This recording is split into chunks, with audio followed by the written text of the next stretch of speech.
Nobody in that hospital believed in her. Not one single person. Until the night everything changed and they had no choice but to. Let me tell you something about the way the world works. There are people out there right now who are being told, directly or indirectly, that they are not smart enough, not experienced enough, not impressive enough to belong in the room they are standing in. And most of them eventually believe it. They get worn down. They get quiet. They stop fighting. But every once in a while, one of them does not. Every once in a while, one of them holds on just long enough for the world to see who they actually are. This is the story of one of those people. Her name is Grace Ellison. She is a nurse from a small town in Kentucky. And the story of what she did, what she saw when nobody else was looking, what she said when nobody else had the guts to speak, is going to stay with you for a very long time. Because by the end of this, you are not just going to know her story, you are going to feel it. And if you have ever been the person in the room that nobody took seriously, this one is for you. Grace grew up in Harlan County, Kentucky. If you have never been to that part of the country, picture long roads with nothing on either side, small houses, tight communities, and people who work incredibly hard for everything they have. Her father was a coal miner. Her mother cleaned houses for other families to make extra money. They were not poor in spirit. That family had more love in it than most wealthy families ever will. But money was always tight. Grace decided she wanted to be a nurse when she was 10 years old. Her little brother Marcus got very sick with pneumonia one winter. She watched the nurses at the county hospital take care of him through the night. She watched them hold his hand and talk to him softly and check on him every hour. She thought, that is what I want to do. I want to be the person who makes someone feel less alone when they are scared. She worked for everything. Scholarships, student loans, part-time jobs at a grocery store, weekends spent studying while her friends were out. She graduated from her nursing program with honors. And when she got accepted for a position at St. Andrews Medical Center in Nashville, Tennessee, a big, well-funded, highly respected hospital, she thought she had finally made it. She had not made it. She had just arrived at the starting line of the hardest race of her life. St. Andrews was a different world from anything Grace had known. The doctors there had gone to schools she had only ever seen in movies. They wore their credentials like armor. The senior nursing staff had their own little social structure. Who was in, who was out, who got the good shifts, and who got left with the worst assignments. It was less like a hospital and more like a very stressful high school where people's lives were also at stake. Grace did not fit into that world easily. She was too earnest, too genuine. She would ask questions in the middle of rounds because she genuinely did not understand something, not realizing that asking questions in front of certain doctors was seen as a challenge to their authority. She would sit with patients longer than she technically needed to because she believed that was part of the job. She would flag things that felt off to her even when nobody asked for her opinion. And slowly, one by one, the people around her started pulling away. Dr. Patricia Moore was the head of the cardiovascular department. Sharp, experienced, efficient. She had no patience for what she called emotional nursing. Her words, not mine. She believed nurses were there to execute, not to think. And from the very first week, she made it clear that Grace's style of caring was not something she respected. She would roll her eyes when Grace spoke in meetings. She would hand off the most exhausting and thankless tasks to Grace, specifically cleaning up after difficult procedures, dealing with the most demanding patients, working back-to-back night shifts. She would say things like, "Mitchell, this is not a church. Save the compassion for your personal time." Except it was not Mitchell. It was Ellison. She could not even be bothered to get Grace's name right. The other nurses saw what was happening. A few of them were kind enough to warn Grace. One of them, an older nurse named Donna, pulled her aside in the break room one afternoon and said quietly, "You need to toughen up or get out. That is the only way this place works." Grace went home that night and stared at the ceiling for a long time. She did not get out. Months passed. Grace kept showing up. She kept doing her job. She kept asking questions and sitting with patience and flagging things that felt wrong, even when nobody listened. She was tired all the time, not just physically tired, the kind of tired that lives in your chest when you spend every day in a place that makes you feel like you do not belong. But she kept going. Because of Marcus. Because of those nurses who held his hand. Because of the 10-year-old girl who made a promise to herself about who she wanted to be. And then came the night of April 14th. It was almost 11 o'clock. The hospital was in that strange, Quiet it gets late at night when visiting hours are over and the hallways are mostly empty. Grace was finishing up her rounds in the cardiac recovery wing. She was tired. She had been on shift for 9 hours. She had 2 more to go. That is when a man was brought in through the emergency entrance. His name was Judge William Caldwell, 61 years old, federal judge out of Nashville.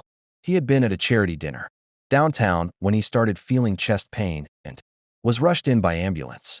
His wife Margaret was right behind him in a taxi, still in her evening dress, her hands shaking. The ER team stabilized him quickly. He had experienced what they initially believed was a mild cardiac event. Basically, his heart had sent a very loud warning signal. They ran the standard tests. EKG looked okay. Troponin levels, that is the protein that shows up in blood when your heart muscle is damaged, came back slightly elevated. But the attending doctor, Dr. James Whitfield, felt confident they were looking at a minor episode. He ordered monitoring and said they would reassess in the morning. Standard procedure. Reasonable call based on what the numbers were showing. But Grace was in that room during the handoff, and something bothered her. It was not one big thing. It was small things. The way Judge Caldwell described the pain, he said it had moved. Started in his chest, went to his jaw, then his left shoulder, then came back to his chest. He mentioned his hand had gone numb for a few minutes. He said the pain felt different now than it did when he came in. Not worse exactly, just different. Pressure instead of sharp. Grace wrote all of this down. She read it back, and then she went and pulled every piece of research she had ever read about. STEMI, that stands for non-ST elevation myocardial infarction, which is a type of heart attack that is sneaky because it does not always show up clearly on a standard EKG. It is one of the most commonly missed cardiac events in emergency settings. Studies show that STEMI accounts for nearly 70% of all heart attacks and has a higher risk of complications when the initial presentation seems mild and gets undertreated. Grace's hands were shaking a little when she walked up to Dr. Whitfield. She knew how this was going to go. She had been here before. She knew the look she was about to get. She got it. She explained her concern clearly and carefully. She mentioned the symptom pattern. She asked if they could consider ordering a more specific cardiac enzyme panel and possibly a cardiology consult before the morning. Dr. Whitfield looked at her the way people look at someone who just interrupted a perfectly good silence for no reason. He said the numbers did not support her concern. He said the patient was stable. He said he appreciated her thoroughness, which is what people say when they do not appreciate your thoroughness at all, and told her to continue monitoring and call him if anything changed on the machines. He left. Grace stood there. She thought about Donna's advice. Toughen up or get out. She thought about Dr. Moore and the eye rolls and the wrong name and the night shifts. She thought about what it would mean if she pushed this further and was wrong. She would be the junior nurse who cried wolf.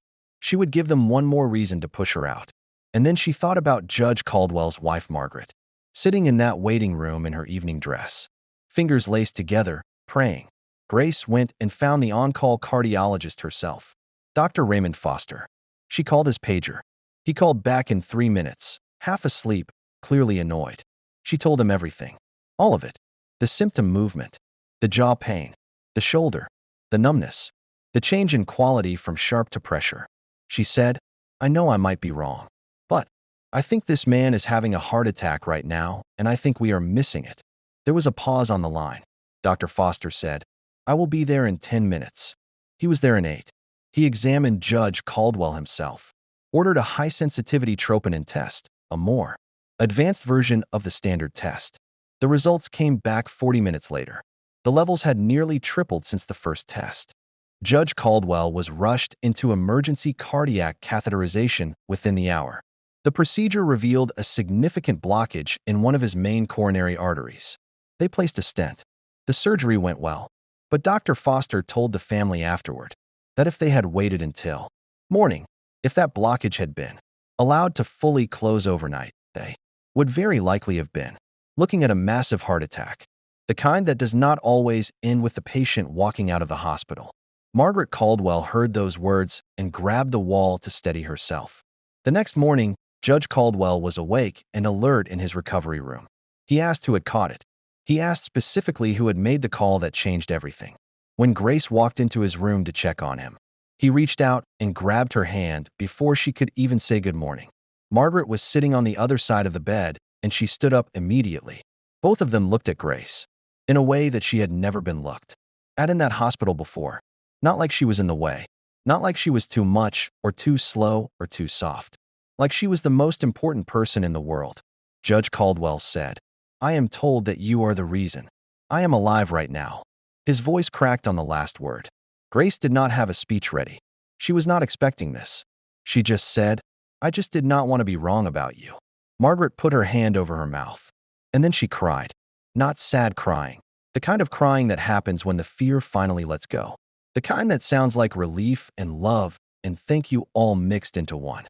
What happened after that was not a fairy tale with a neat little bow.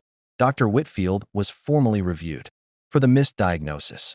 The hospital updated its protocols around cardiac symptom escalation, requiring that any nurses documented concern about symptom progression be reviewed by an on-call specialist before being dismissed.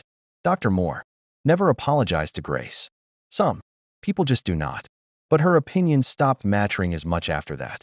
Grace was recognized by the hospital board. She was named Employee of the Quarter.